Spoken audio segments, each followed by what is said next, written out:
Well, hello. We are going to start talking about IRR, internal rate of return. All right. And don't forget, we need to understand how present value works.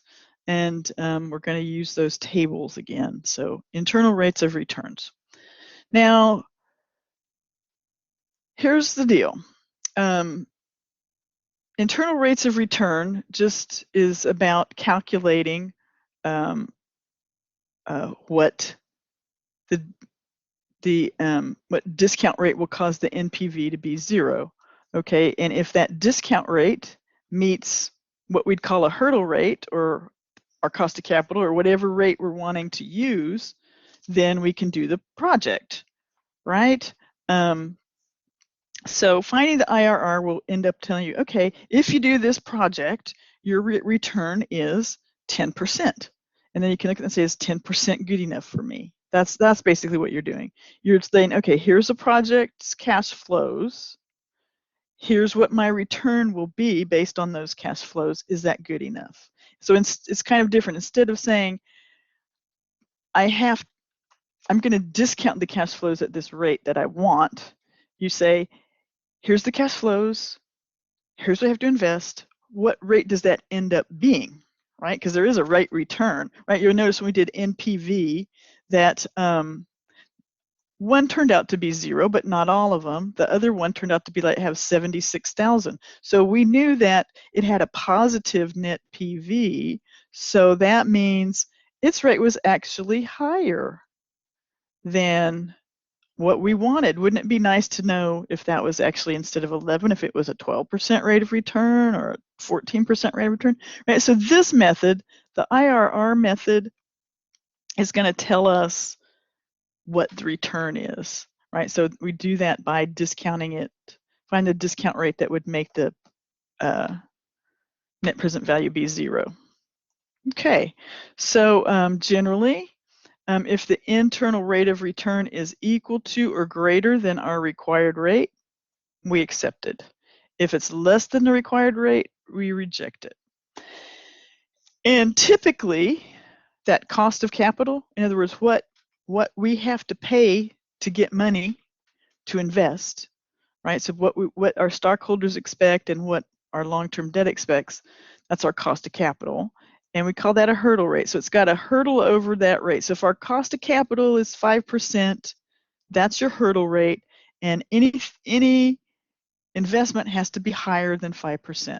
So when we calculate it, right, so that's what we're going to end up doing. We're going to end up calculating what's our IRR. When you calculate that internal rate of return, well, if it's higher than our hurdle rate, then we can do it. Okay, so that's all we're talking about, is a kind of another way of figuring out if we want to do this project or not. And we're still looking at its cash flows, and we're still considering what its rate of return is. Instead of using it as a discount rate, right, like we did for NPV, instead of picking a discount rate and applying that discount rate to the cash flows, what we do is we find the actual cash flows and figure out what its rate of return is and see if we like that actual return, right? Because on the other ones we did at NPV, we don't know what their actual return was. We just know it's greater than 11. All right, so here's a project. We can buy a new machine. It's going to cost $104,320. We're going to save $20,000 every year in cash, right? So it's not really earning us revenue, but it'll cost us less, right? So that's the same thing as a cash flow in, so less cash flow out. So we can figure out, well, what's the rate of return on this? If I invest $104,320 and it's going to get me $20K a year for 10 years, what's that rate of return? So future cash flows are the same every year. So that makes this a little easier, right? If it was different, then we'd have to go to some hassle, right? So we take our investment, divide it by the cash flows, and we come up with a factor. All right, so there you go. So 104,320 invested at 20% gives me a factor of 5.216. Now, I'm gonna, now that 10,000 is an annuity, I mean 10,000. 20,000 is an annuity, right? So I can say, this looks like those factors that we look up on that annuity table. Let's go find this factor on the annuity table, right? And the 10-year row, right? Because this is 20,000 a year for 10 years. So let's go 10-year row and see if we can find this number, and then that will tell me what the return is, because I can just look at the table and see that that's the factor for a certain rate. So I'm going to share my screen with you again and go out to the table. Sharing the screen.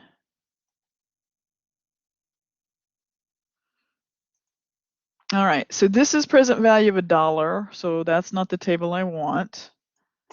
I want the present value of an annuity table.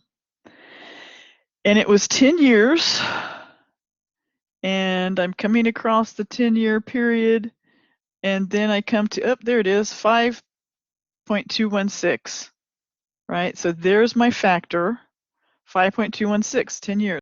So which rate is that? Aha, so I come up and I see that is 14%. So that project has an IRR of 14%. So now I know what the actual internal rate of return. I don't know that it's just like when I did net present value, and I said, okay, well, I know it's greater than 11%, but I don't know the actual rate. But in this case, I can say that investment that I had to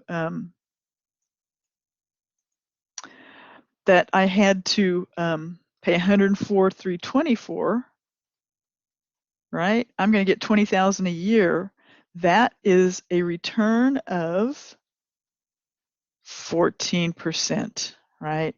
So now I know. So I can say, okay, 14% is the internal rate of return on that machine. Well, what's our hurdle rate? All I have to do is say, what's our hurdle rate? And if Decker's minimum required rate of return is equal to or greater than 14, then we purchase it, right? So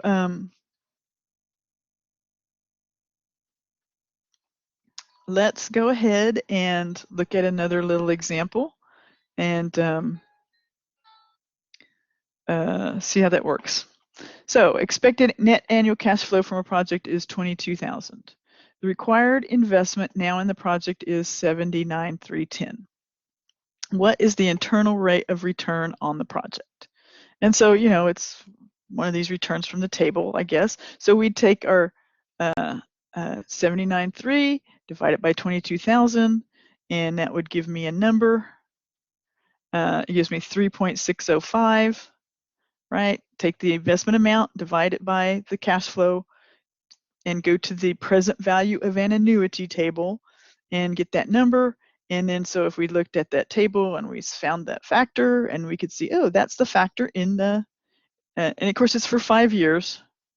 So you have to go to the 5-year line, right? And it's 12%. So that's how you do it.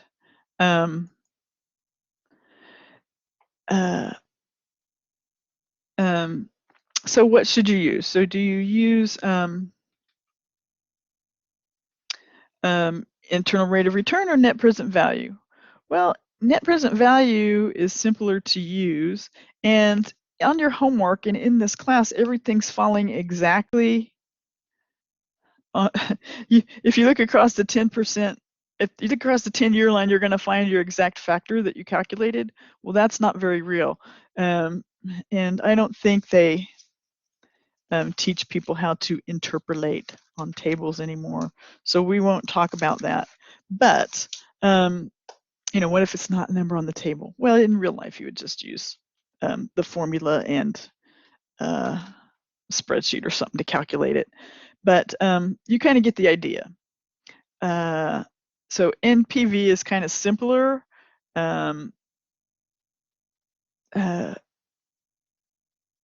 Your internal rate of return assumes those inflows are reinvested at the internal rate of return, right? Because that's an annuity, so it's assuming that's getting interest on it, sort of.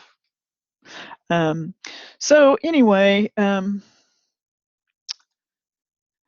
if the internal rate of return turns out to be high, maybe you did something kind of not realistic. When you're using a discount rate, you've kind of assumed that you've picked a discount rate based on what you can invest it in, right? That's kind of the basis for choosing a discount rate. Like, I can get this return somewhere else, so that's why I'm discounting this at that rate. Whereas with the internal rate of return, we just calculated that, and it was what, 14. If the assumption is to be an annuity and get this internal rate of return, you're building on a 14% rate of return. That's maybe not very realistic.